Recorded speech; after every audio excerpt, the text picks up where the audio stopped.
beleza? Você... E amiguinhos da rede. Eu vou trazer aqui, primeiramente, né, a nossa Luana.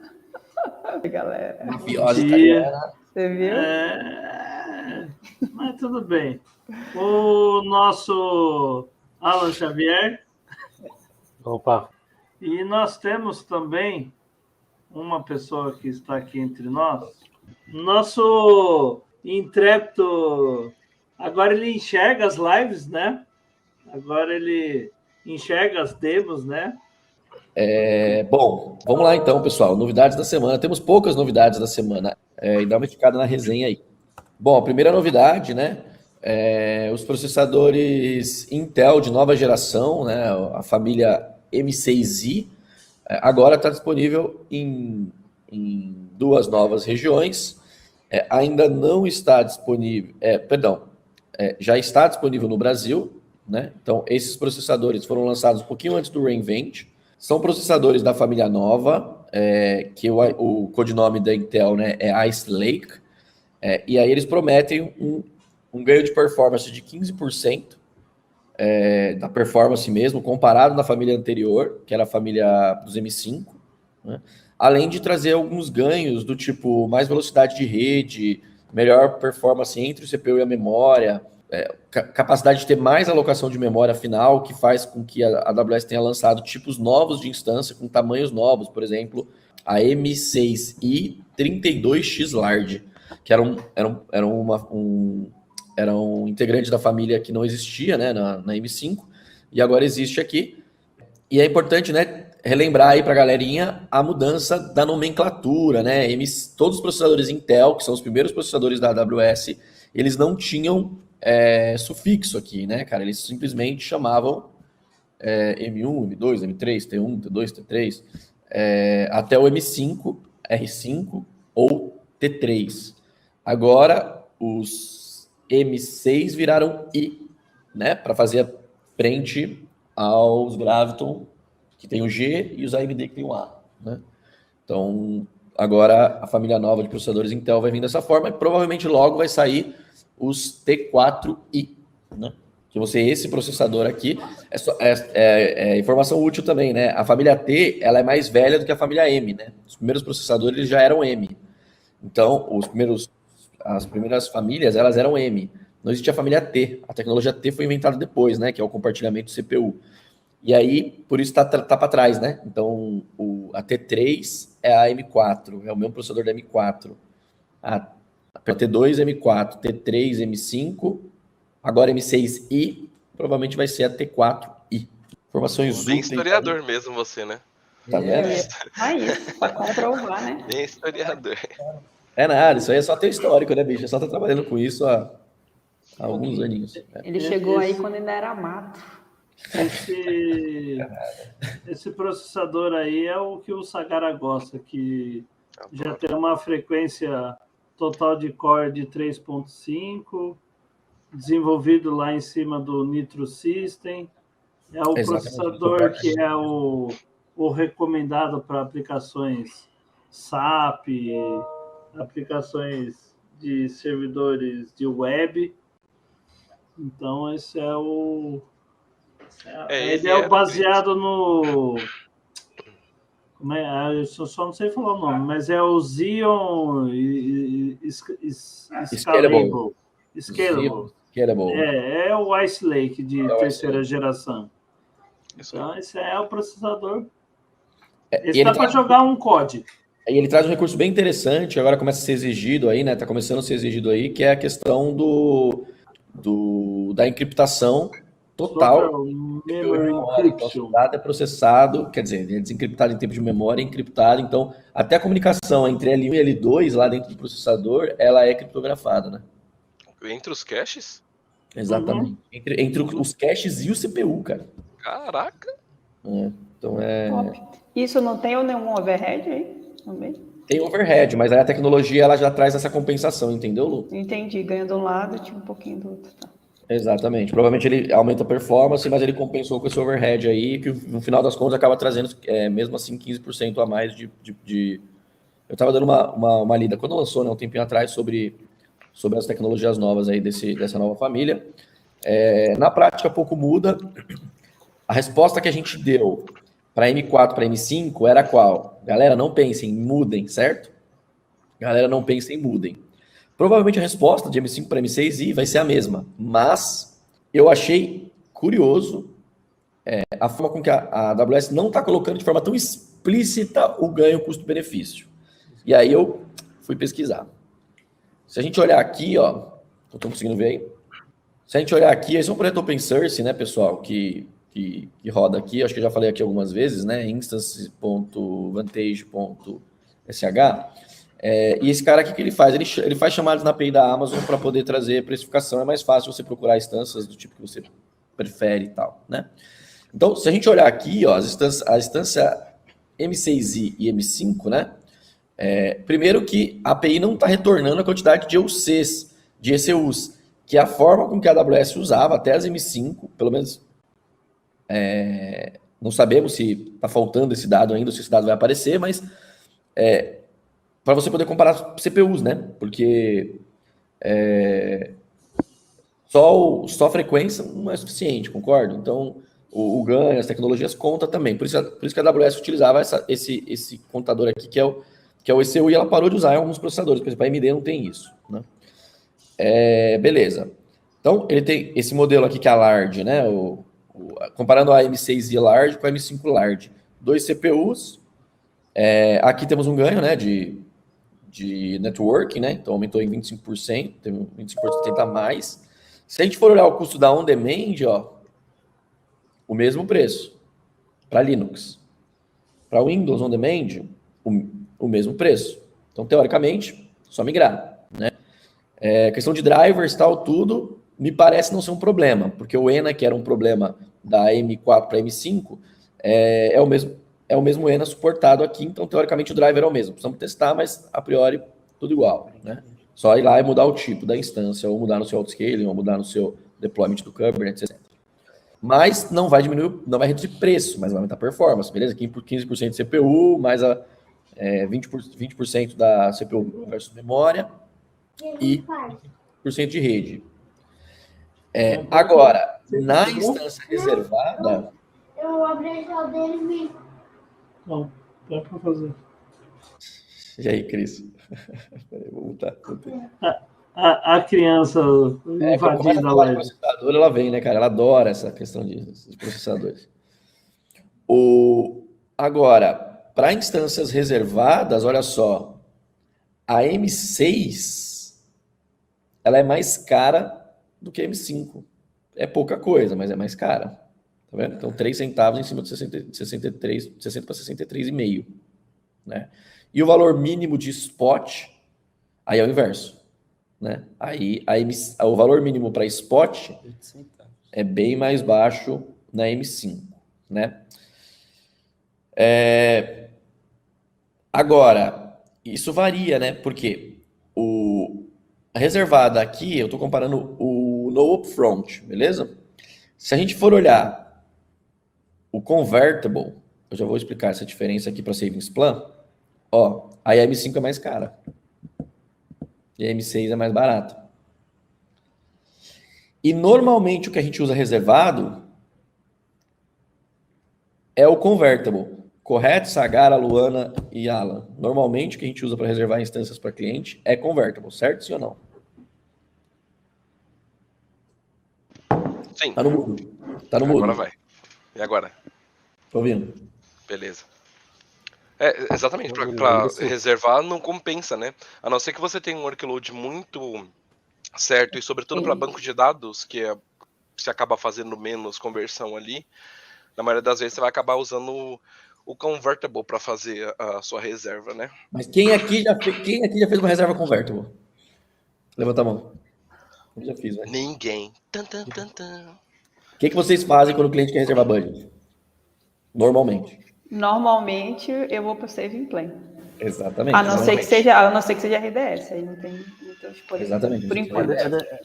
Depende convertible por padrão, né? Depende da estratégia do cliente também. É isso que eu ia falar. Já tive cliente que ele falou assim, não, eu sei que é mais fácil, porque ficar um bolão e tal, mas eu sei que eu vou ficar com essa máquina um ano, eu quero mais desconto, então reserva. Eu falei, tá bom. Ele até, inclusive, ele mudou algumas máquinas para a família do que ele tinha reservado para aumentar o desconto das coisas. Então, mas aí que tá. É coisa específica, não? Então, mas aí que tá. Não há motivos para se fazer reservas mais. E eu acredito que futuramente a reserva vai cair em desuso. Pelo menos para compute. Mas por que? Saiu o saving plan para banco? Não.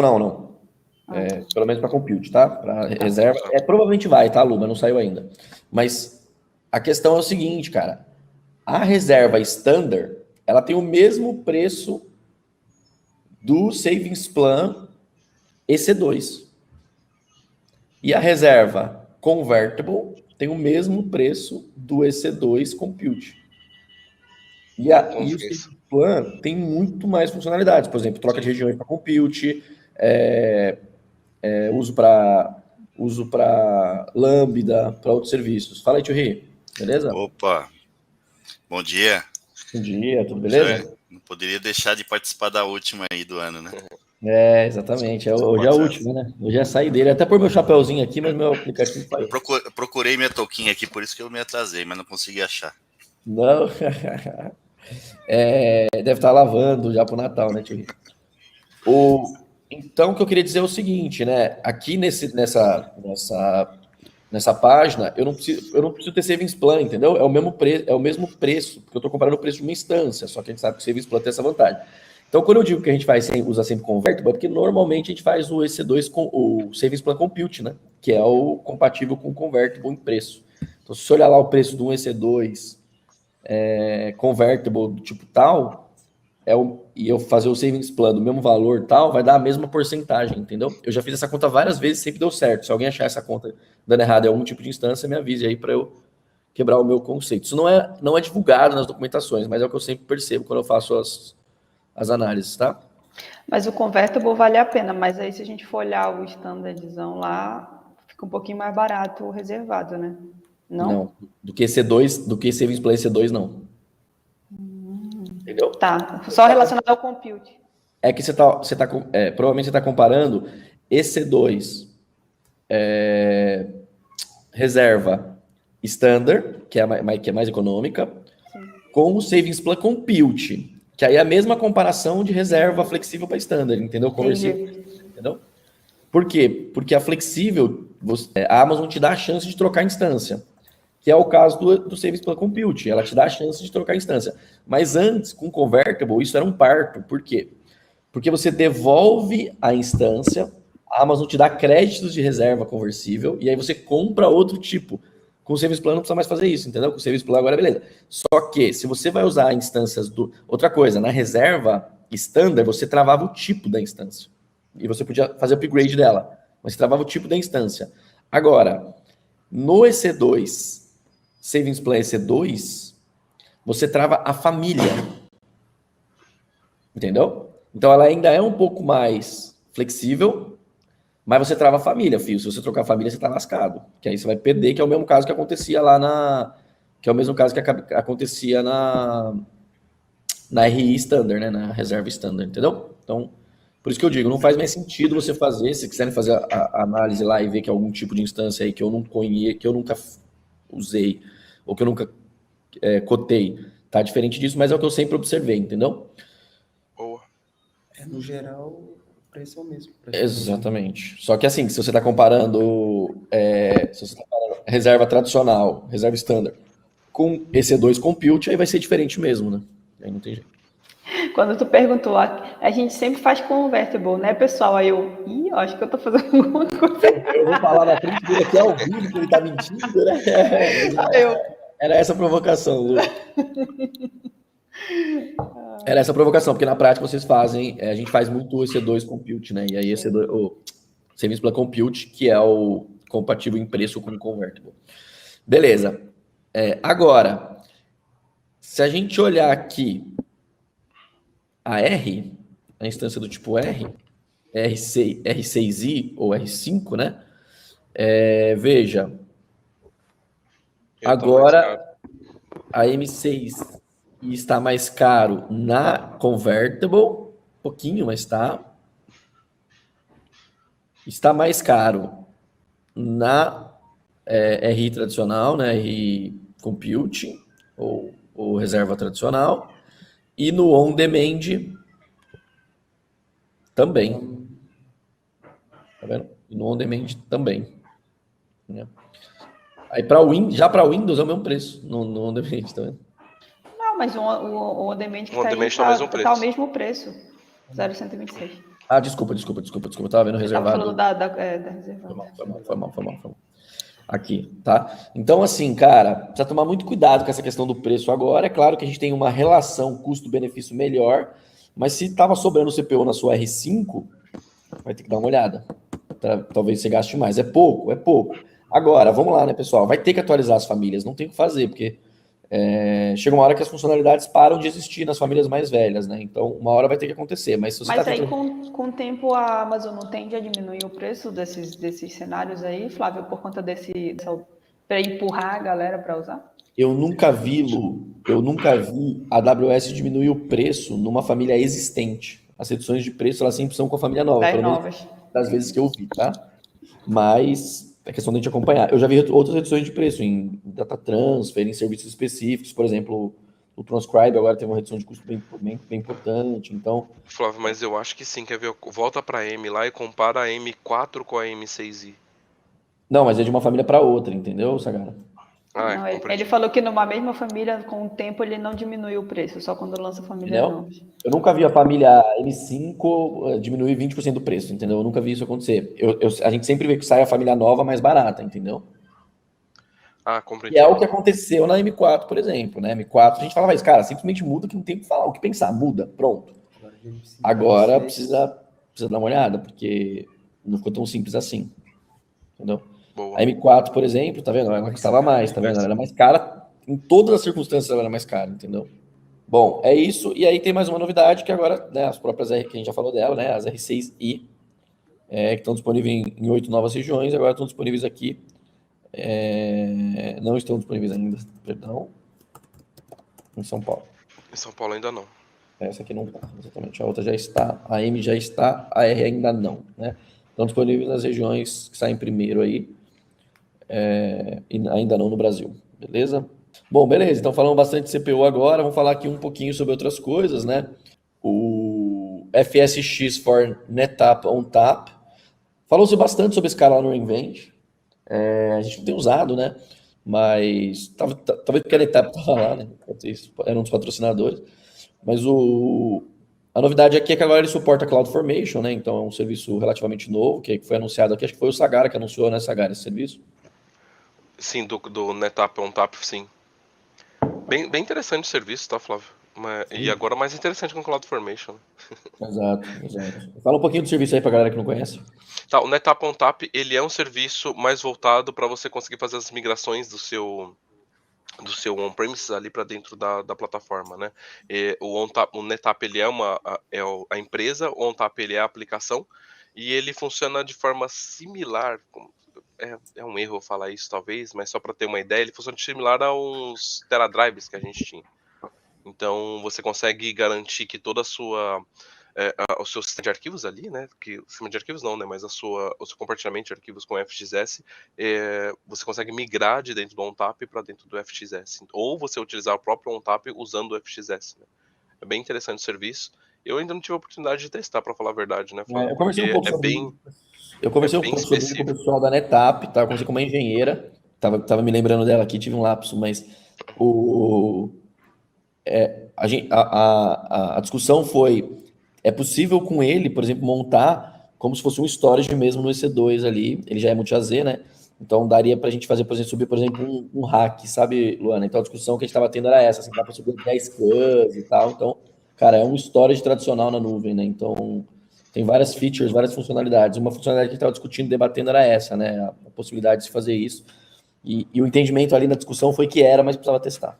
Era possível. É o que eu falei, bem específico. Eu nem não consigo pensar num workload que faria sentido você ter um storage dentro da nuvem. Um Oracle Hack. Então, mas beleza. Para que você teria um Oracle Hack dentro da nuvem? A Lu acabou de sair da reunião. É que às vezes, por exemplo, quando você não está usando o RDS, você precisa de alta disponibilidade, você acaba também tendo você consegue escalar ali horizontal, né? Com o hack. Quando você está pensando no Oracle rodando no EC2, por exemplo. Então, a gente tem um caso de um cliente aí que a Lu está tratando. Entendeu? Então, se cair, por exemplo, você está rodando o Oracle no EC2, caiu a máquina, vai fazer o quê? Está no EC2, não é RDS com multi-AZ nem nada. E aí você teria que ter um data guard, só que a disponibilidade disso, além de ser maior, tem a questão do hack ser... Você está disponível ali, né? Você tem alta disponibilidade, mas com scale também. Então, SQL Server é um outro exemplo, né? SQL Server, chegou um amigo meu aqui, eu lembrei. SQL Server é um outro exemplo, né, cara? Que são tecnologias que foram criadas pensando em você ter um storage centralizado, né? Então, normalmente quando você sobe... beleza, Jack? Quando você sobe algumas coisas, alguns serviços específicos, como é o caso de banco de dados, por exemplo, eles partem do pressuposto que você tem um storage compartilhado embaixo para você poder, né? Para você poder subir um cluster, né? Um cluster, em geral, ele parte do pressuposto que você tem um storage compartilhado e a redundância é feita na camada de storage. Isso não existe na AWS, não existia na AWS, né? O NetApp agora pode ser um cara desses, né? Quer dizer, existe o próprio S3 não serve para isso, né? Mas ele é um storage, é uma camada de persistência. Aí a gente tem FSX e IFS, né? Cada um com a sua característica, mas normalmente para apresentação em bloco, né? Porque esses caras eles não apresentam o bloco para que o sistema operacional entenda a formatação e grave ali, né? Na verdade, o FSX e IFS eles, na verdade, eles entregam um objeto, né? Então, eles entregam um espaço pré-formatado, um protocolo, né? No caso do EFS, o NFS, no caso do FSX, o CIFS, né? Que é o antigo SMB lá da Microsoft. E aí você consegue colocar objetos lá dentro, né? Você não consegue, por exemplo, gravar em blocos ali, né? Você não consegue, por exemplo, formatar o FS, né? E nesse caso aí, ele é válido tanto para Windows quanto para Linux? Nesse caso, ele se abstrai, ele tem uma opção de objetos, mas ele abstrai, Lu, justamente porque ele consegue entregar em bloco. Isso que eu nunca testei, que a gente estava discutindo lá com a menina da NetApp. Porque como ele entrega em bloco, aí você pode colocar lá como é que é o nome do sistema de arquivos lá da Oracle? O ASM. ASM, exatamente, isso aí. Beleza? Então, bom, a novidade é CloudFormation, mas bacana a gente falar um pouquinho desse serviço aí. Que é super novo também, né? A gente precisa ter precaução com serviços novos, né? Testar primeiro e tal. Bom, agora tem outros aqui, tem um monte de Muamba aqui, né? Que a pena que o Mateuzinho não tá aqui para ver as Muamba que eu trouxe. Trouxe várias outras Muambas, né? O primeiro é o Amazon Lookup Vision, que agora tem algumas opções novas para você fazer processamento no Edge, né? Mas primeiro a gente, do lado no Edge, né? Acho que a gente já falou bastante sobre Edge, né? No processamento mais próximo do usuário, né? Acho que a gente já falou bastante sobre o Amazon Lookup for Vision. A gente já falou algumas vezes sobre ele aqui, mas ele é um serviço bem interessante. Ele é um serviço para chão de fábrica. Você consegue colocar dispositivos IoT usando o Greengrass, por exemplo, que é o concentrador de IoT da AWS On-Premise, né? Então você concentra no Greengrass para depois mandar tudo para o hub de IoT. Mas ele traz vários visuais aí, várias interfaces bacanas, dashboards e tal. E agora existe a possibilidade de você fazer um processamento no Edge, né? Então você consegue fazer, por exemplo, processamento lá no Greengrass, para você, por exemplo, não gastar, sei lá, muita inserção de dados. Para que você vai inserir dados, sendo que você pode pré-processar esse dado antes, ou no Greengrass, ou no Edge, né? Ou no dispositivo que você estiver usando. Então, a novidade é essa, mas acho que vale a pena falar um pouquinho do próprio Lookout for Vision, né? Então, ali é um serviço realmente para chão de fábrica, automação, câmeras, tal e tudo mais. É bacana saber, bacana conhecer. O professor que o diga, né, Cris? Tem uma reunião com ele, inclusive, essa semana, para a gente conversar sobre a IoT, que é um FAIR em IoT. Então, é um serviço bem específico ali, de um nicho de mercado bem específico da indústria do mundo de IoT. Nunca tinha ouvido falar desse serviço, para ser bem sincero. Então, tem que ver mais as nossas lives, novidades da semana. Toda sexta-feira, às 9 da manhã, às vezes a gente atrasa um pouquinho. Receba! Vamos assistir em conjunto, Sagara. Bom, aqui uma outra ferramenta que pouca gente sabe, né, cara? ela trouxe a habilidade agora de ser utilizada numa local zone lá em Los Angeles, né? Vocês vão entender por que é Los Angeles, por que não é local zone, tudo a ver, né? O Amazon Nimble Studio, né? A gente anunciou ele aqui também. O Amazon Nimble Studio é uma ferramenta completa para edição de vídeos e imagens, né? Então, a galera, né, a turminha tem um vídeo super marqueteiro aqui, assistam depois desse vídeo, né? Explicando ali como é que é o Amazon Nimble Studio. Cara, os desenvolvedores não, perdão, os designers ali e tal de vídeo, estão, nossa, estamos cheio de problemas, nossos computadores não aguentam o processamento, como vamos resolver? Chegou o novo Nimble Studio e tal. E faltou só fazer dublado, sabe? E aí, na verdade, ele é um catado de serviços como Workspaces, Spot e tal, para processamento e renderização de alta performance lá do lado da nuvem. Para edição de vídeos, imagens e renderização, exatamente. Então, render farm, essas coisas, né? E aí, tudo a ver com Los Angeles, né? Porque onde estão lá os principais estúdios de cinema do mundo, né? Que são os estúdios lá de Hollywood e tal. E a latência é um problema para esse cara que está mexendo. Então, agora, a vantagem da local zone é essa, né? Todo mundo se perguntava lá no começo. Não, mas por que uma local zone? Eu não quero saber onde está, entendeu? Eu demorei 2-3 anos para descobrir que eu não precisava saber onde estava. Agora que eu aceitei que eu não preciso saber onde está, porque eu preciso voltar a saber onde está. Para esse tipo de coisa, né? Eu tenho que estar perto ali da coisa. Então, o cara quer estar em Los Angeles, mexendo no negócio que está em Los Angeles, e subir talvez um Direct Connect ali e operar como se estivesse na rede local, né? Cara, é bem novo, tá, cara? Eu confesso que eu não tenho nenhum cliente que conhece. A gente anunciou esse serviço aqui, faz meses, assim, faz nem 6 meses. Não faz nem 6 meses. Mas se você for pensar em grandes estúdios de Hollywood, talvez eles não vão ter, né? Espero que não tenham problemas de notebooks não aguentando. Então, Sagara, mas pensa, cara, cada vez mais o CGI está arrebentando, cada vez mais as edições estão... Sim, concordo. Então, esses grandes estúdios, eles têm data centers gigantes, e eles precisam ir para a nuvem também, entendeu? Eu acho que tem um pouco a ver com a parte de edge computing também, a questão do local zone, não tem, Flávio? Do processamento está mais próximo do usuário ali, né? Que é a camada de neblina, né? A primeira vez que eu escutei falar sobre edge computing, achei interessante essa. Tem a nuvem e tem a neblina, né? Exato. Exato. O Cris outro dia colocou um cara que na sinuca de bico, daí ele mandou o cara vir falar de edge, ele falou, e fog? Aí o cara não conhecia o termo. Mas acho que fog é até um pouco mais, né, Cris? Fog é conceitual e tal, mas eu entendi a analogia, né, que é nuvem e neblina, né? Mas o fog computing, existe um conceito sobre isso que é até um pouco mais expansivo e tal, entendeu? Beleza, vamos lá. Bom, um outro serviço aqui esse foi lançado no Reinvent, né, que é o ThinSpace. Um serviço bem legal. A AWS fez inclusive em conjunto, cara, com um grande banco americano, que eu não me lembro quem é, mas eu vou descobrir agora. JP Morgan, isso aí. E aí... Eu chutei. Não, foi, eu cancelei, não era ele, deve ter sido mesmo. Na apresentação tava com os caras, mas deve ter alguma letra miúda aqui. Bom, depois eu encontro.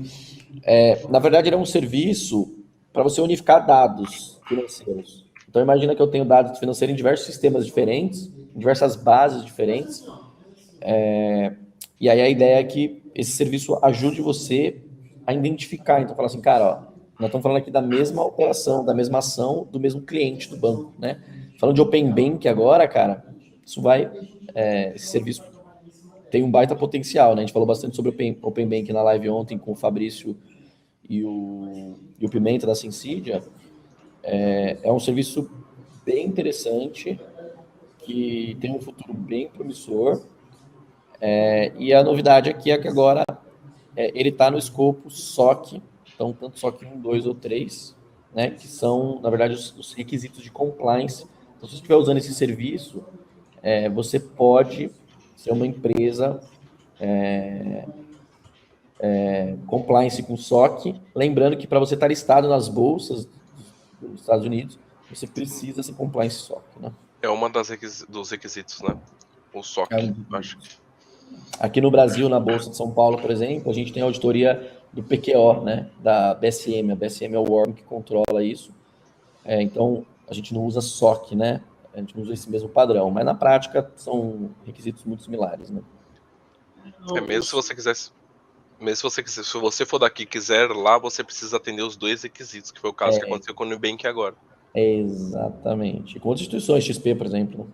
Uhum. Para quem não sabe aí, né, o SOC ele é controlado pelo Instituto Americano de Contadores Públicos. Então, eles têm aí as normas, as normas SOC 1, 2 e 3. Ele é controlado pela a sigla é AICPA, que é Instituto Americano de Contadores Públicos Certificados. Aí faz toda essa questão dos controles internos dentro da empresa, tudo isso que faz um órgão deles que cuida disso, né? Mas no caso dos Estados Unidos é um órgão único. No caso do Brasil, aqui ele está vinculado à Bolsa. No Brasil é o Brasil, né? PTBR Forever.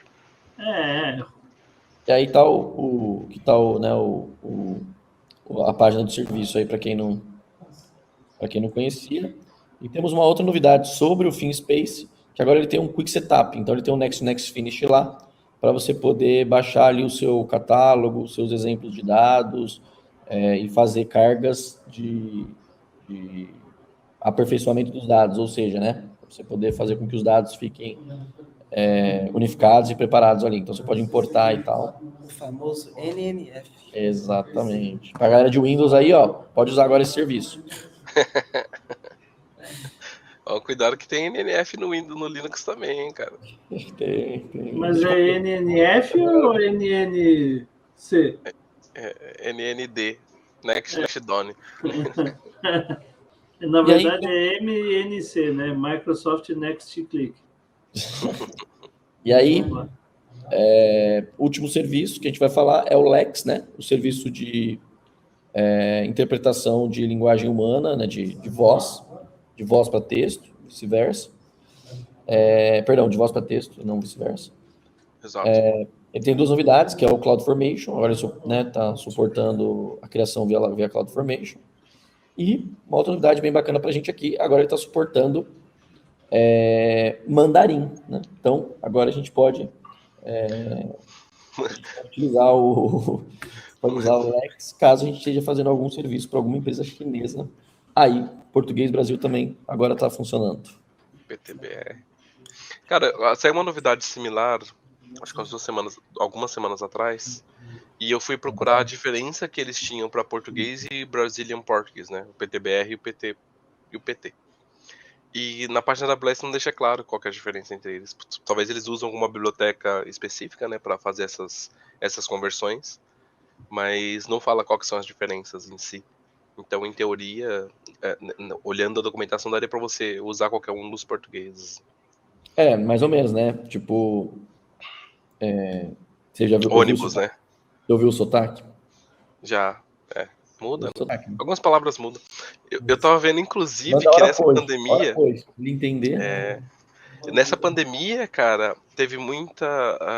eu vi uma matéria sobre isso. Teve algumas mães que estavam preocupadas dos filhos começarem a falar... Estavam falando português BR. Tipo, a mãe ia falar com o filho e ele falava assim... Lançava uma clássica do dadinho, né? Meu nome é... Zé Pequeno nada. Meu nome é... Dadinho nada. Meu nome é Zé Pequeno. E o que estava acontecendo? Por conta da pandemia, a galera tava ouvindo muito... podcast. YouTubers brasileiros. E aí começou a pegar o sotaque. Exatamente, tava consumindo conteúdo brasileiro e começou a pegar o sotaque do Brasil. Mas algumas coisas. Na verdade, cara, esse é o caminho agora de fazer uma colônia nossa, né, cara? Uma colônia digital. Metaverso tá aí, né, cara? Exatamente. Bom, pessoal, de novidades da semana é isso, né? A gente não tinha muitas novidades, demos uma resenhada melhor hoje. Fiquem em casa e estudem.